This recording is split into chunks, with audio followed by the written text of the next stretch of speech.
Lakini vile vile hapa kuna wakulima wa karafuu.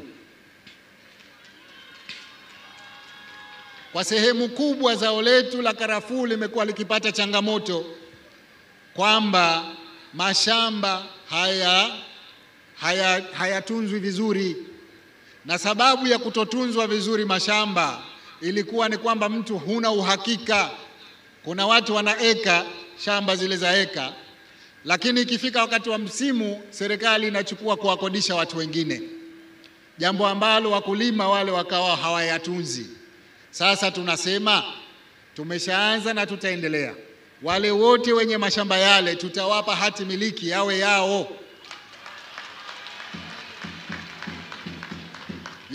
wao wayatunze, wazalishe karafuu kwa wingi zaidi, na wakitangulia mbele ya haki watoto wao warithi. Hiyo ndio njia pekee ya kuwawezesha wakulima wa karafuu, lakini ndio njia pekee ya kuongeza uzalishaji wa zao la karafuu katika nchi yetu. Hayo tutayafanya, tumeshayaanza, na hakuna wasiwasi kwamba Chama cha Mapinduzi kikiendelea kushika dola, hayo yote yatatimia kwa 100%.